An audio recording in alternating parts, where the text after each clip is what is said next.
Hi, I'm Em, And my name is Bea. and this is Fangirls Anonymous. A quick warning, this podcast is not for kids. We get into some pretty explicit stuff. But if you're still with us and into that, welcome.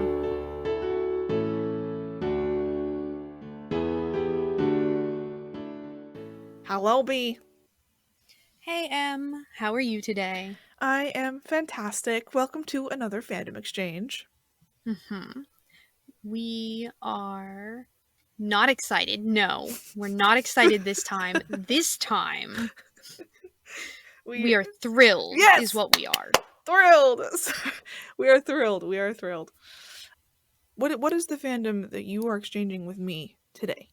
Today, I am going to talk about a very old friend, and that is the Hobbit fandom. Ooh, so exciting. But before we get into that, I do want to say, it's a new fic club. We're doing a new one. We got done with War Children. It was great. I hope y'all enjoyed that episode. But new one. It is Play It Again by Metisket. The link will be in the show notes. Really good fic. It is a steric fic, just to let everybody know. Read it and then send us your emails to mandbepresents@gmail.com. And then also, we have a Patreon. So if you want to support us, go ahead and support us. The link is in the show notes. But if you don't want to, go ahead and don't do that. Okay. Cool. All right. Hobbit. So, The Hobbit. The Hobbit. Ooh, The Hobbit. Okay. So, The Hobbit was originally a book written by J.R.R. Tolkien. It is about a creature, a race of humanoid but not human creatures called hobbits. In this case, this specific hobbit this story is about is Bilbo Baggins. And yes, every joke under the sun has been made about his name. We're going to move right along. And he meets a wizard who decides that he needs to go on a quest because hobbits don't like going on adventures or quests of any kind. They like staying at home and having parties and eating good food, a lot of food. That is a big part of their culture, is eating tons of food. But they're tiny. Yes, hobbits are known within the world as halflings because they're about half the size of a man. It's adorable. It's adorable that they are that size and that their feet are so big. Yes, that is the other distinctive trait, is none of them wear shoes because they have very large hairy feet that are very, very hardy, so they don't have to wear shoes and they actually don't like it at all. Hobbits do not wear shoes. No wonder J.R. Tolkien was like, I want to be a hobbit. Everybody should, okay, not everybody because not everything works for everybody, but Yes. I see nothing wrong with being a hobbit. It is my ideal form of existence. You already are a hobbit. What are you talking about? Exactly, ideal form of existence. So, Bilbo Baggins is sort of voluntold by the wizard Gandalf the Grey to go on this quest with a whole bunch of dwarves who lost their kingdom to a dragon, and they are going to go on a quest to go deal with the dragon, sort of. This is where it gets interesting because what the book story is and what the eventual movie story is are different.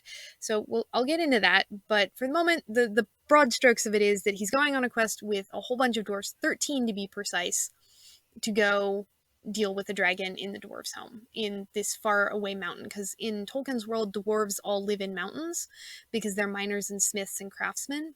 They're also fairly short, like most fantasy dwarves are. Most fantasy dwarves are based on Tolkien's dwarves, and they also have magnificent beards. It's a source of pride for them. And they're a little bit bigger, right? The dwarves are bigger. Yeah, dwarves are a little bit bigger than hobbits. Hobbits are the smallest race. Which makes it fun with shipping, I will say. Yeah, in Tolkien's world, there are the three mortal races and the elves. So the three mortal races are hobbits, dwarves, and men. And men are the tallest, but they live the shortest. Dwarves are the next biggest in size, and they live the longest of the three mortal races. They used to... If you want to know the full history, the appendices are great for this, but basically they live a couple of 100 years as opposed to humans, which live a human lifespan. And then hobbits are the smallest, and they live... it is much touted that the oldest hobbit before Bilbo Baggins was 111, I believe. And Bilbo lives to be 131, which is the oldest hobbit ever to live, I believe. Is it because of the ring? It is heavily implied to be yes. Oh, okay. Okay. Interesting. And that, again, is all of those things are at least peripherally important to the shipping, which is why I say them. The last race is the race of elves. They are technically immortal in that they won't die unless you kill them, which introduces a whole lot of really interesting questions. But they're very tall, very graceful, and live forever, and kind of look down on the races of people who die. Legolas and Gimli for life.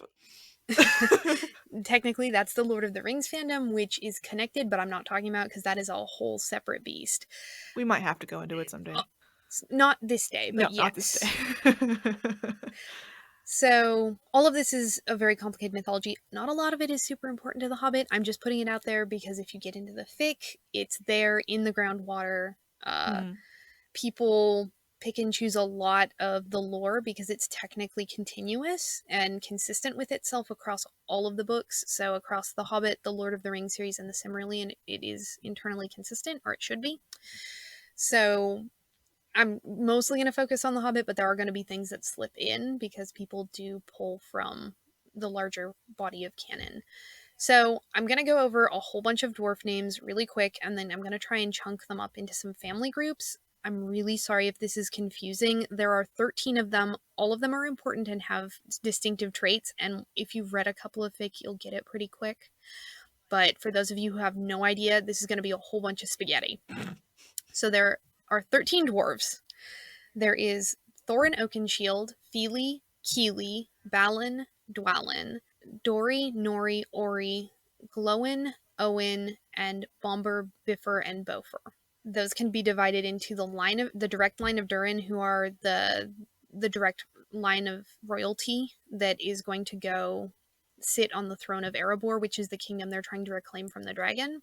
And so the king in exile is Thorin, and as far as we can tell, his two heirs are Fili and Kili. So that's the direct line of Durin. Then there's the sons of Fundin, or Fundin sons, whichever you'd like, which is Balin and Dwalin, and they are cousins of the line of Durin, so they're technically of the line of Durin, but they're non-direct. And they are two brothers, hence why the sons of Fundin and why their names rhyme. Family groups have names that rhyme except for Thorin, Fili, and Kili. I don't know about the naming scheme of kings is a little different, I guess, because Thorin is also not the first of that name. He's Thorin the second. There's an ancestor of his that has the same name just to confuse things, and also his cousin has a son named Thorin Stonehelm, who's Thorin the third. But this is Thorin Oakenshield. So if you don't know any of this is a lot. Oh, I'm really sorry, guys. This is a bunch of spaghetti if you don't know.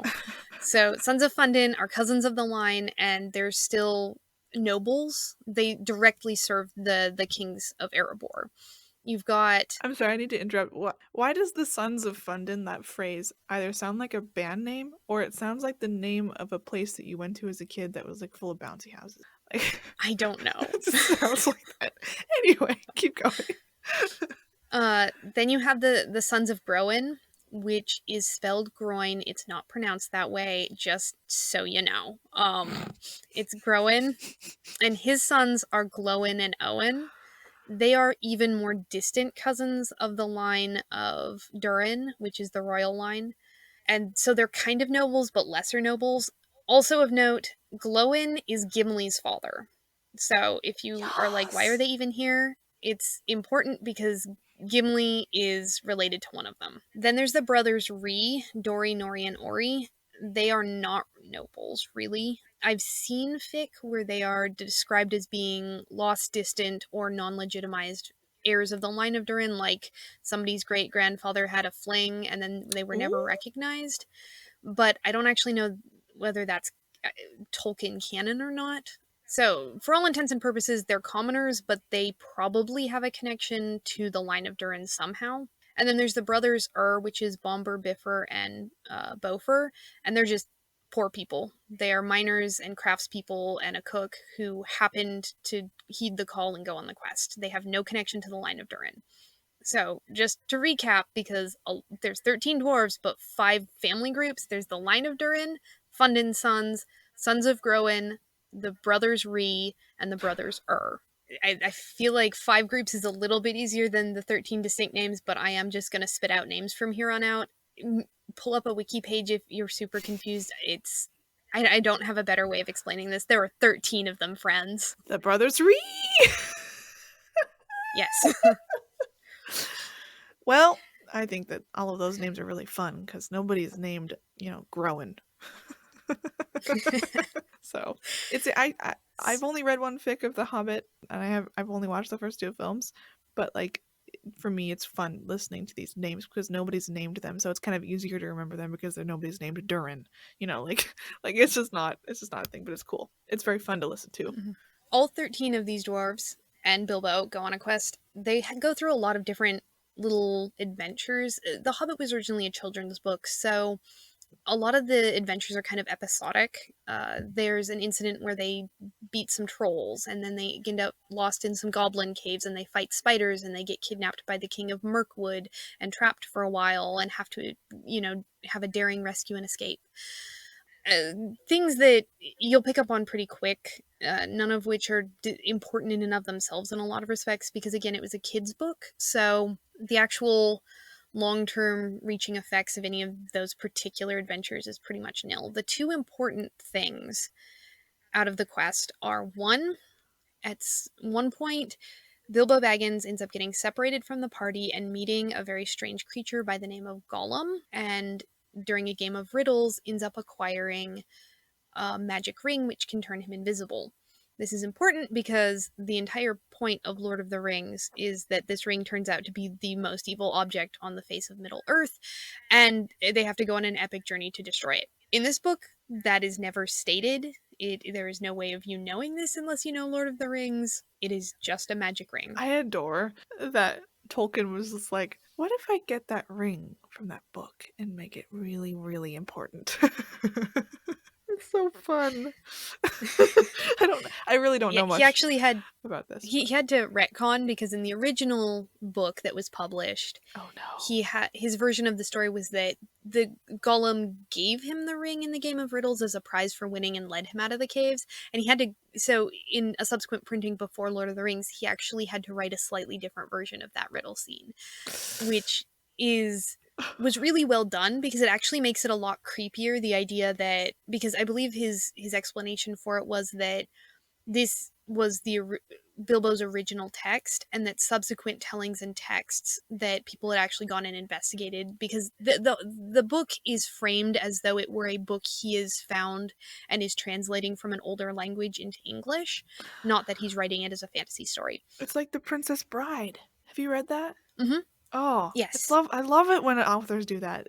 The way that he explained the retcon is that he had been working off of a different version of that book that was Bilbo's original, but people had gone back and fixed it based on the actual evidence of everything. Like, I love it. Frodo had gone back after the fact and after the ring was destroyed and been like, this is what really happened probably, which is so much creepier because in Lord of the Rings that this one of the ring's powers is it corrupts people and it makes people covetous of this ring. They just want to keep it forever.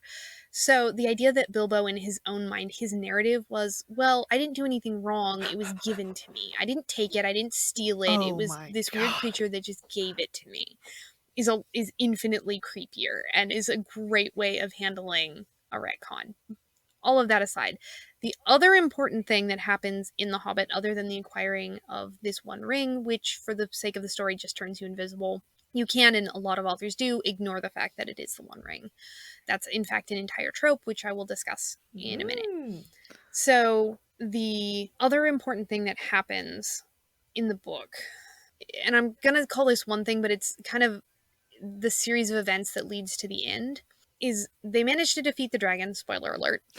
I know a kid's book in which there's a dragon and the dragon is defeated really surprised you, but they managed to defeat him and they reclaim Erebor, but Thorin and to some extent the company end up falling into what is called gold sickness, where basically they just treasure gold above all else and refuse to be parted from it and get very angry and violent against people who want to take it away. And sort of as a consequence of this, when a whole bunch of bad things end up happening all at once, namely the men of Lake Town and the elves of Mirkwood all end up saying, hey, where's our cut of the deal? Because the dragon destroyed our homes too and took our gold and all this terrible stuff. Why don't we get a part of the money?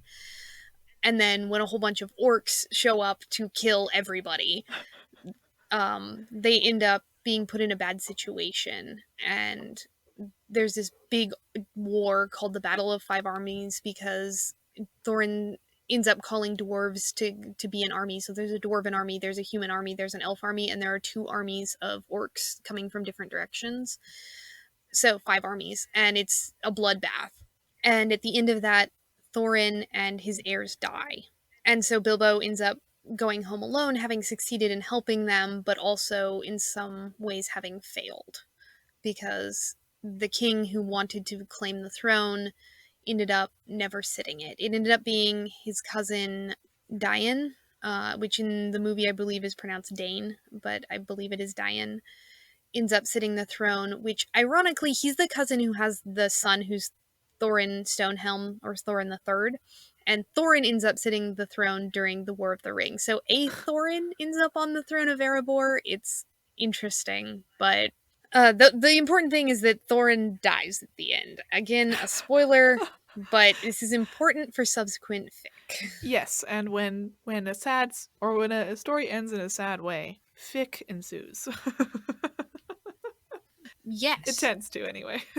So, I think now is a good time to bring up the ships, because I threw a whole bunch of dwarf spaghetti at you, and I have badly summarized the plot. I hope you followed that. Quest, dragon, the One Ring, Thorin dies at the end. So, the ships are, for the most part, first and foremost, the ship is called Bagginshield, and it is Thorin Oakenshield and Bilbo Baggins. That is, if you're looking for a ship, that one is pretty much the ship you will find universally. After that, I'm going to say that the next biggest one is probably, unfortunately, in my opinion, again, this is my squick, so if you ship it, no shame, just it's my particular squick. Mm-hmm. It's Feely Keely. Oh gosh. Yeah. We're both so squicked out. I'm gonna leave that there. I do not read that, so I can't actually comment on it much. After that is Keely and a character named Tariel, who was invented for the movies and does not exist in the books. After that, it's a little bit of a free-for-all. There are 13 dwarves and a host of other side characters. I've seen Feely Ori. I've seen Feely Sigrun, who is another character who was invented for the movies. She's Bard the Bowman's daughter. Bard the Bowman is the Lord of Lake Town, basically. It's a little bit more complicated, but for all intents and purposes, he's the Lord of Lake Town, and he's an amazing bowman, hence the title. And he's actually the one who kills the dragon Smaug. I've seen Ori Dwalin, I've seen Nori Dwalin and Nori Bofer, and I've also seen, and this one I'd say it fits solidly in there somewhere. Bagginshield is the go-to, but I've also seen a fair amount of Dwalin Thorin Bilbo. I don't know that there's a cute ship name for that one. I don't know that there's a whole bunch of portmanteaus or cute ship names for a lot of these. It's really hard to smush these names together. DTB, down to bone.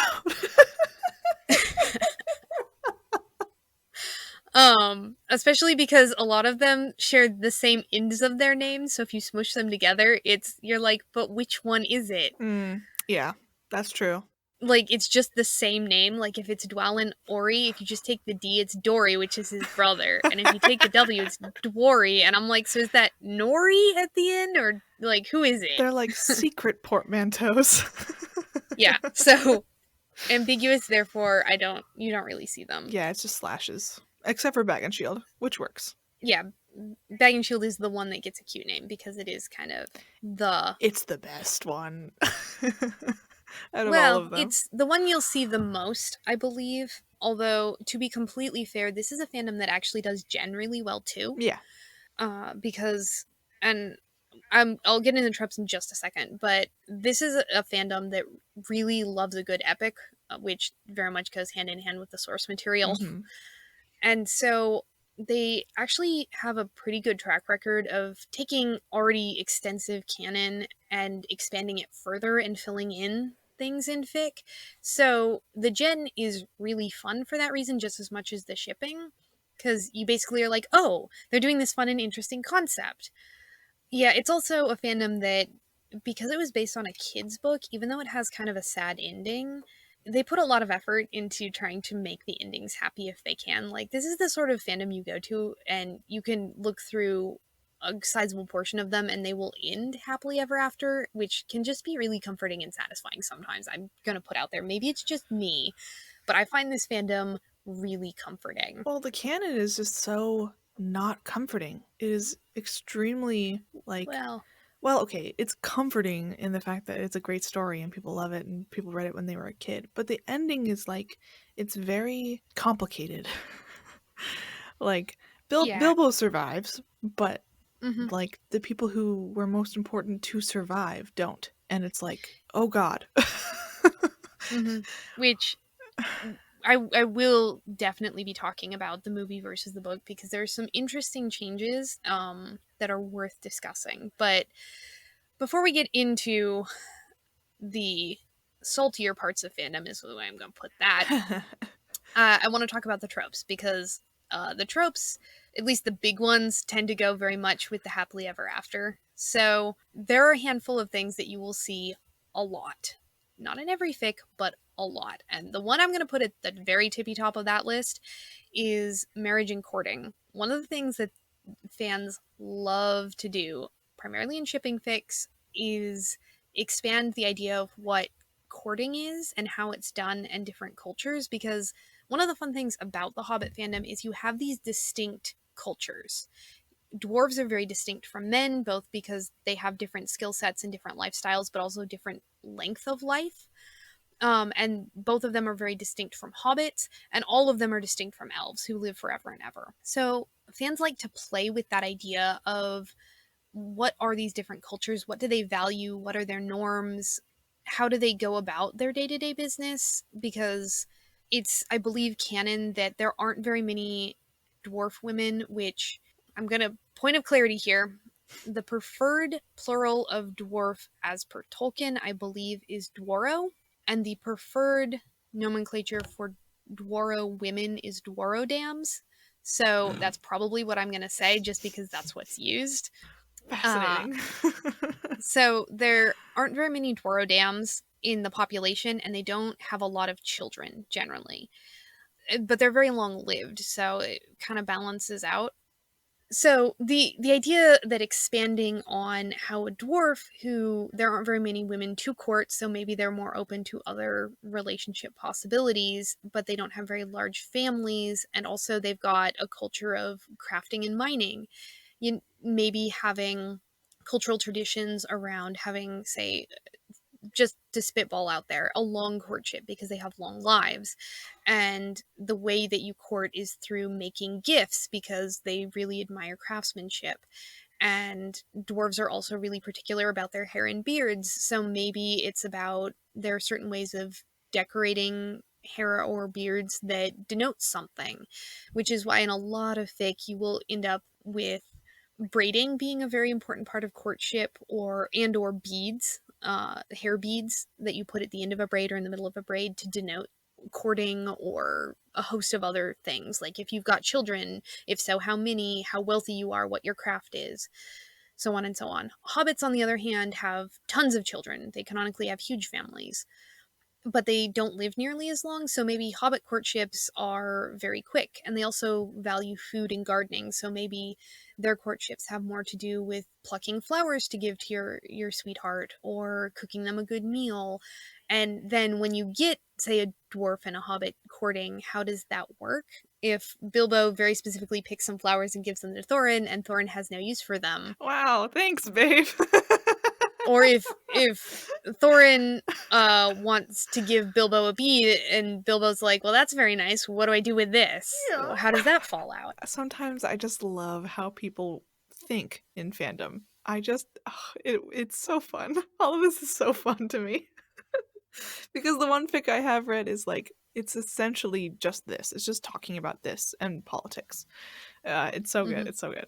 Yeah, it's the marriage and courting is a huge trope that you will see lots of it in lots of different variations. It's actually kind of fun to like try and figure out how they're different, because the braiding thing is very popular and the bead thing is very popular, but one fic versus the other, how did they deal with it versus how did this other person, how important is it or not? And it's a lot of fun.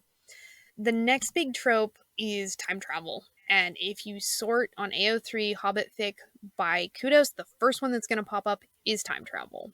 Time travel is just everywhere here. People looked at this and went, okay, but if they'd literally known at any point any of these things, they could have fixed it. And so they did. I'm going to talk about one particular fic later. A lot of the time travel is fix it. It's usually Bilbo or Thorin or both, all of their memories and knowledge from their lives up to a certain point, or usually that point is after the Battle of Five Armies, so up the entirety of Thorin's life to the point he dies. Bilbo, it can be lots of different points in his life. They end up getting all of those in their past bodies. It's not really so much them physically traveling back in time. I've seen one or two of those and it was interesting, but it's not usual.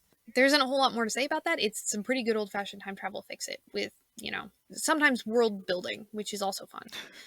The next one I'm going to put out there is an extension of that fix it idea. It's not necessarily time travel, although sometimes it is. Not usually. Usually, if it's time travel, it is not also this, which is no one ring. Just the idea that since in the actual text of The Hobbit, the One Ring is never specified to be the One Ring, and it appears to be just a very handy ring that turns you invisible. There's a fair amount of fic that just decides to ignore that aspect of canon. Like, Lord of the Rings isn't a thing that is going to happen in the future. They're like, look, within just the text of The Hobbit, it doesn't matter. So they assume that the ring is just a magic golden ring, and nobody really cares. This also pops up sometimes in AUs where for want of a nail, lots of things go differently, and Bilbo somehow still ends up with a magic ring. And they're like, look, it functions like it did in the book, but it's not the One Ring. We're just moving on. That is generally fix it, though. Adorable, but ultimately not. You just see it a fair amount, or it's implicit. Like, if it is not explicitly discussed that the ring is a problem, they're probably ignoring that it's the One Ring. On that same fix-it train, there is a hugely, hugely popular trope of everybody lives, nobody dies, where basically everything is the same in the quest up to the point where people start dying, and then that doesn't happen. I'll be talking about some fics that do that. They tend to be more shippy. They also tend to be either firmly in the kind of hurt comfort category, a la Bilbo doesn't know that nobody dies and he goes back to the Shire anyway, or we actually delve into the politics of Erebor now that it is reclaimed, which a lot of times leads into what I would call the trope Bilbo stays in Erebor, where it's usually the nobody lives, everybody dies, although I've seen some variation on it. But essentially, instead of going back to the Shire at the end, Bilbo goes, well, I went to all this trouble to help you get your kingdom back and kill a dragon and survived a war. I might as well stick around and help rebuild, It seems the thing to do. I love a good political intrigue fic. A lot of them are. I've seen different directions, but a lot of them are, let's talk dwarven politics. Yum. Love it so much. I would argue the counterpoint to Bilbo stays in Erebor is I guess complementary, is it's kind of a for want of a nail idea, wherein instead of Bilbo staying in Erebor, it's dwarves in the Shire. And I've seen it be AU, or I've seen it be everybody lives, nobody dies, a couple years in the future sort of a thing. But the idea is that for whatever reason, dwarves, usually of the company, are in the Shire being dwarves. Sometimes they're trading, sometimes they're trying to craft. A lot of times it's shipping, so you get Thorin and Bilbo interacting with each other, because Thorin is very grumpy and Bilbo is stuffy, at least in the beginning, but ultimately kind. So it's fun to get them so that in a situation where Bilbo is not the one who is off-footed, because that's what he is a lot of the quest, is underprepared and not knowing what's going on or why it's happening, so he's not putting on his best showing necessarily. It's fun to have it reversed a little bit, where Thorin is stuck in the Shire, where he's not very good at managing hobbits because he's not terribly pleasant, and Bilbo is the one who has kind of the upper hand because he does know what's going on. One last trope, just because it is worth. Okay, two tropes because they go together a bit. The Hobbit fandom is old enough to have some interesting divisions, I guess is the way I'm putting it. And I feel like I'm going to be sounding very judgy about this, but it has been my observation that newer fandoms, a la the last 10 years, have a tendency to kind of throw up their hands when it comes to giving children characters and be like, sure, what the heck, the men are having the babies, whatever, don't care. Whereas older fandoms tended to gender swap in order to make it work. This is one of those fandoms where pregnancy in any form, impreg or otherwise, is very much a thing. People desperately want hobbits and dwarves to have babies. They think that they would probably be the most adorable creature to ever walk the face of Middle Earth. They have lovingly called them dwabbits. So, oh my god. That's so cute. That name is so there's a good. fair amount of pregnancy in this fandom. I would argue Lord of the Rings is probably not terribly dissimilar, but I couldn't speak to it quite as intelligently. Like I said, the companion trope to this is because it is old enough to have a fair amount of gender swap to make that happen. Gender swap is just in and of itself a trope that happens. There is a lot of female Bilbo Baggins floating around. A lot of it is very fun. A lot of it changes relatively little, but again, it's fun because Tolkien, for better or for worse, did not write a great many women into his stories. There's a discussion to be had about feminism and the implied rules of his world, but discussion for another time. So having a company that is at least nominally composed entirely of men and one female hobbit is kind of hilarious. Notably, some of these also gender swap the dwarves. I've seen a fair amount of female one of the brothers Ori is fairly popular. I've also seen Dori and Nori. I've seen either a female Keely or a female Feely, which is interesting. There's a couple of really excellent fics in which dwarven gender is not something that it's not the way other races have it, a la sometimes it's just the nomenclature for say a trans person is very different, but sometimes it's literally they just call everybody male pronouns until such a time as they have a child or something, and then they get female pronouns because it would be really weird for everybody else to for all the other races to call that person a female pronoun. So they're like, sure, I guess we'll change it because they have their own language called Khazd-dûl, and in Khazd-dûl, in this it premises there is no gender to anything. Everybody is just whatever they are. Oh my god. Which is a fascinating concept. Mandoa from the Mandalorians. Same thing. It's interesting how a lot of authors tend to people who write new languages tend to be like, gender doesn't have to necessarily be a thing within the language. You know, it's so cool. In this case, I don't think that is actually true to the small amount of Khazd-dûl that Tolkien wrote out, but it's interesting nonetheless as a cultural note. It's something somebody has made up. I liked it though. It was a fun fic. So you don't see female Thorin very often, which you is wouldn't. A little bit of a crying shame in my opinion, but really, I like him all rugged. I do, but I love the idea. So dwarven women, it is talked around muchly because, for likely worse, there is only actually within the entire body of Tolkien's work one named Dwarrodam, and that is Thorin Oakenshield's sister Dis, mother of Fili and Kili. That is the only Dwarrodam that got a name. His mother didn't get a name. His grandmother didn't get a name.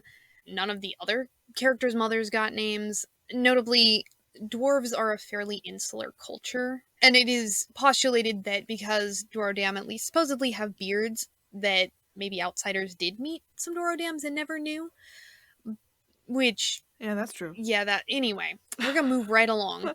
But I love the idea that Dwarrodam are physically very, very similar to the men. Like, they have beards, and they keep their hair the same kind of a way, and maybe they aren't super curvy or busty.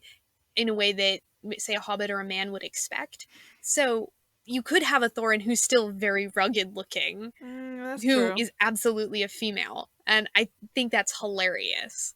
That's one of the fun things about the fic, is that they do premise the idea of, okay, maybe gender expression is completely different, and that's part of culture. So again, expanding on the lore in different ways that Tolkien probably wouldn't approve of, but hey, here we are. So there are two things that are worth talking about. Unfortunately, these are the less happy things. Like I have talked up lots of the good happy things, like marriage and everybody lives. So the two things that aren't so great about this fandom. The first one goes all the way back to Tolkien himself, which is the characterization of the dwarves insofar as they can be coded characters. A lot of people look at them and go, "Is this are they coded as Jewish?" Are they? There are some not so great stereotypes that kind of get bandied about both dwarves and Jewish people. If you look at the way they're described, Is it because of that fucking gold disease? No. that too. No. The fact that they like gold and are somewhat covetous, God damn that it. their money, they're tellers and bankers, the fact that they tend to be darker in complexion in a lot of ways, the fact that they are a very insular community that has a secret language that they won't teach anybody else. Yeah, you start stacking some things together and you go, no. wait a minute, Don't like that one bit. no. And it's really unfortunate because Tolkien doesn't always treat his dwarves terribly kindly. In the books, most of the dwarves are kind of jerks to Bilbo from day one, pretty much to the end. Thorin, in particular, is not very kind.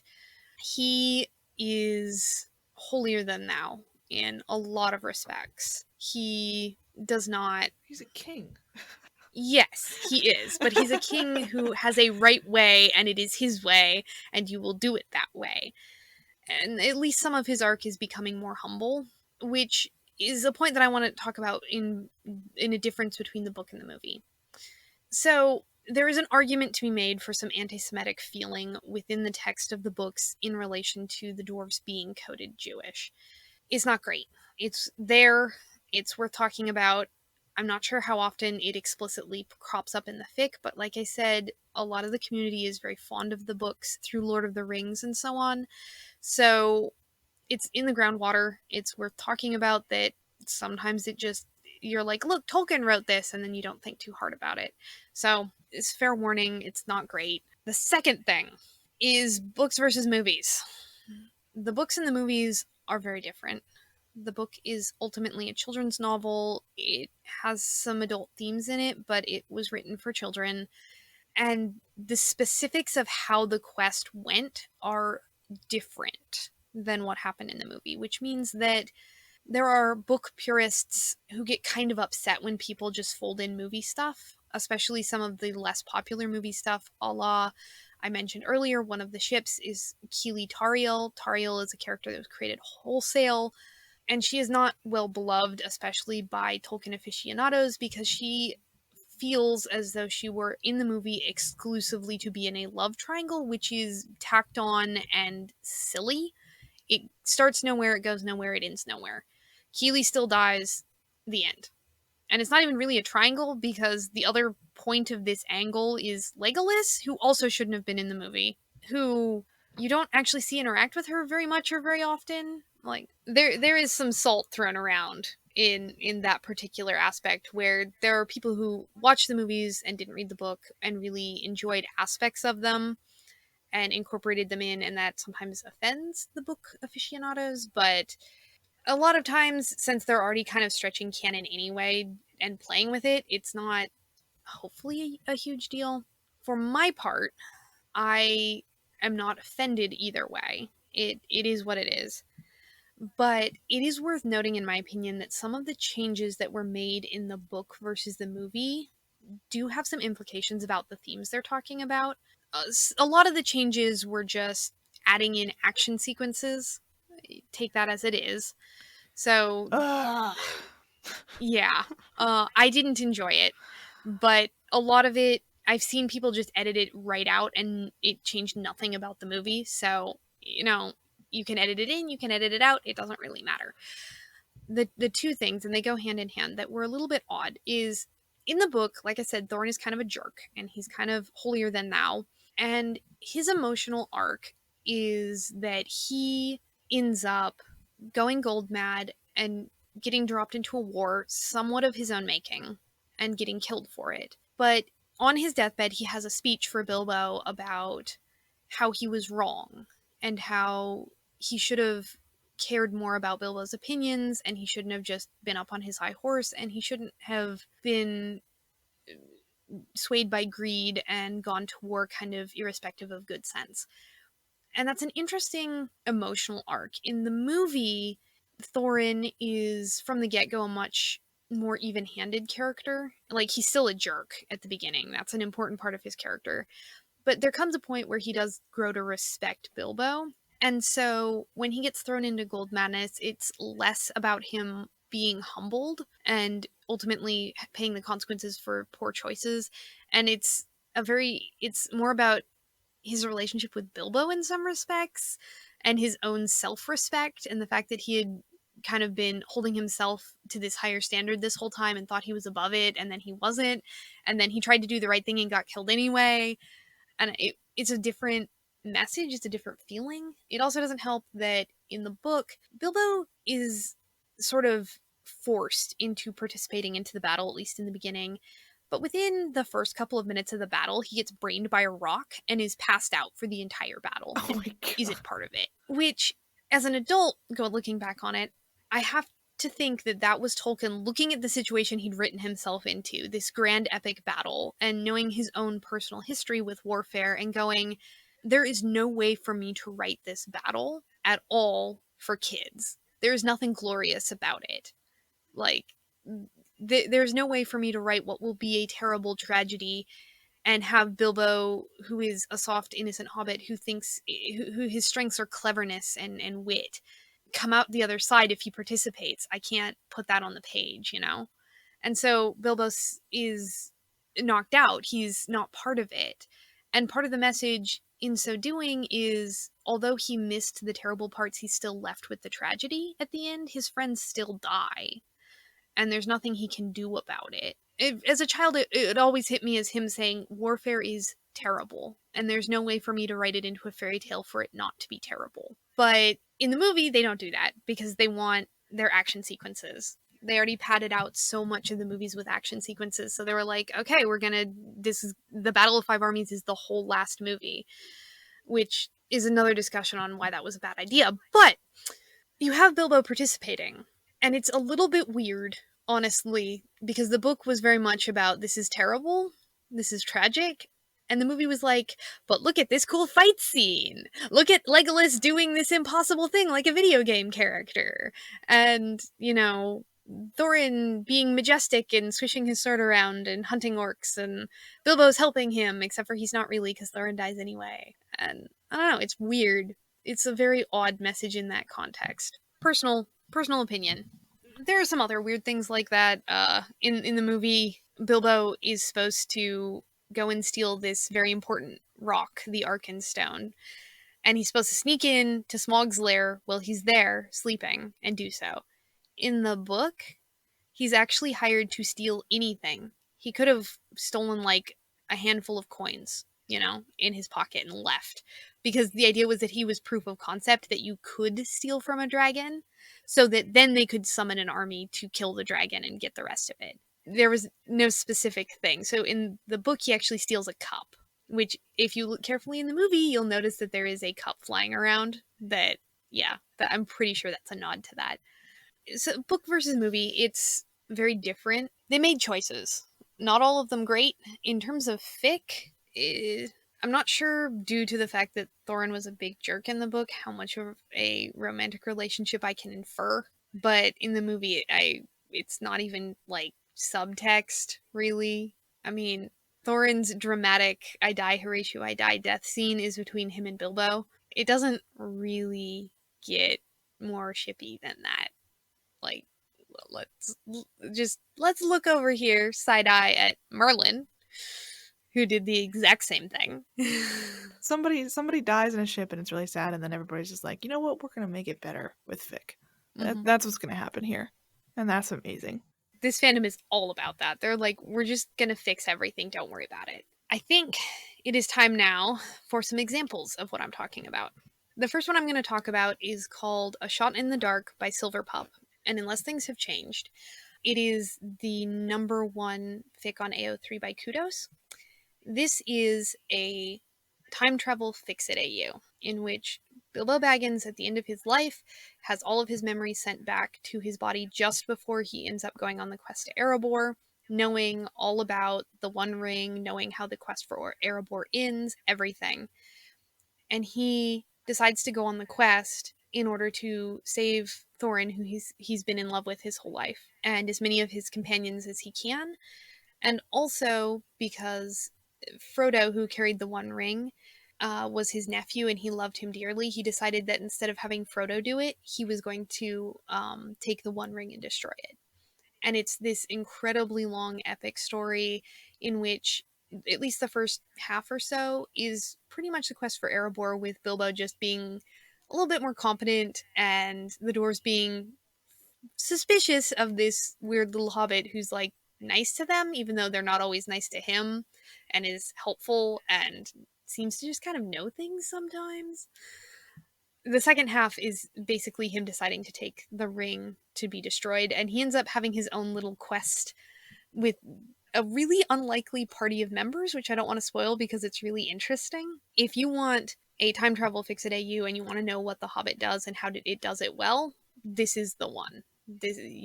All others are delightful supplements, but this is kind of the quintessential one. So the next one I'm going to talk about is Something Blue by Lapin. It is a marriage AU in which Bilbo stays in Erebor, and for reasons he ends up needing to marry Thorin.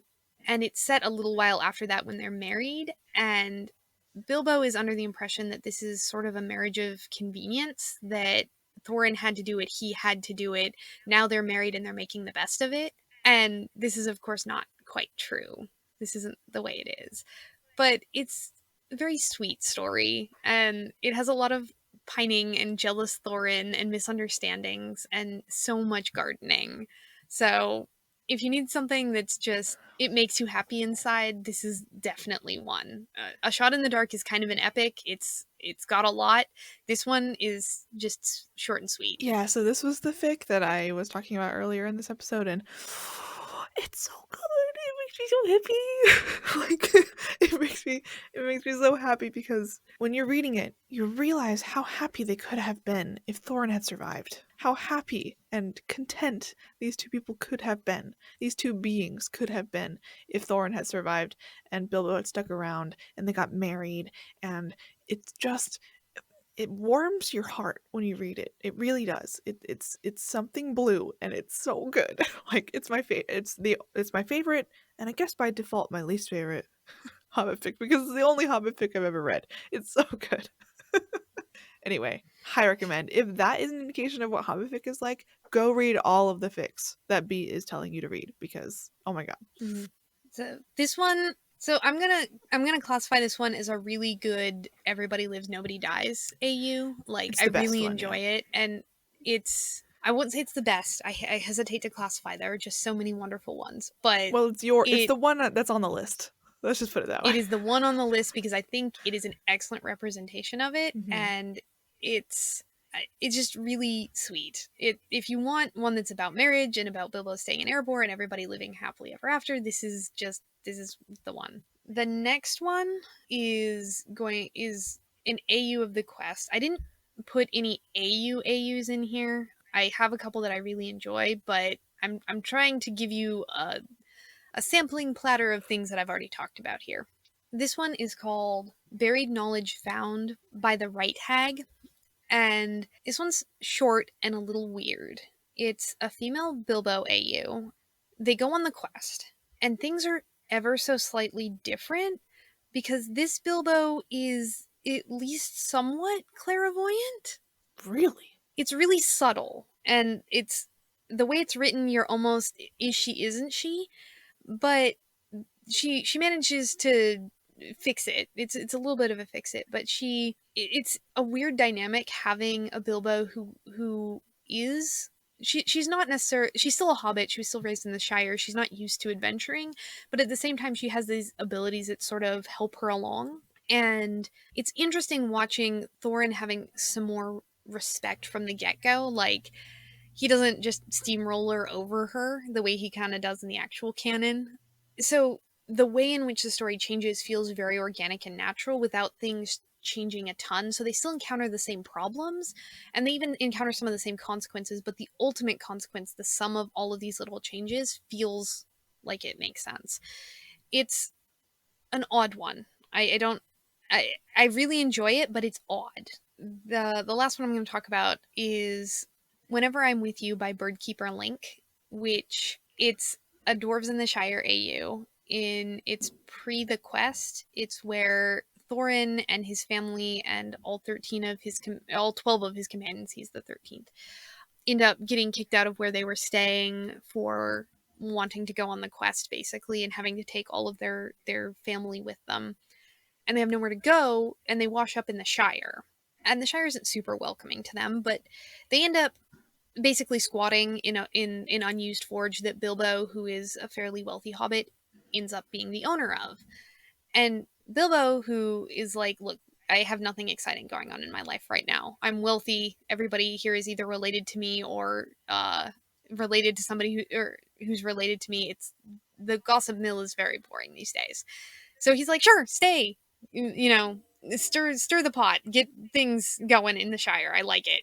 And he ends up becoming friends with them, and they end up sort of bonding and becoming family. And this one is just, again, if you want something sweet that is not the quest. Most of the others that I have wrecked are the quest in some variation. This one isn't. It ends with them going on the quest, but before that, it's just Bilbo trying to be kind and them trying to kind of swallow their pride and be able to get along. It's nice sometimes to see the dwarves, who are otherwise very competent within story, be a little bit wrong-footed, in Bilbo, who is mostly wrong-footed in the story, be competent. Yeah, that one I'm gonna go with. It is probably my favorite pre-quest AU. Nice. That's awesome. Okay, so we really talked about The Hobbit. Yes, we did. I'm really not in the fandom. Thank you for telling me all this information and exchanging it with me. Next week we're doing It with me, the It fandom, which is going to be so fun talking about. It's such a innocuous title, but it's not an innocuous story. But yeah, okay. Well, I think we're done. Thank you for doing this. This was super fun. Yeah. So I guess we'll see y'all next week on Fangirls Anonymous. Bye!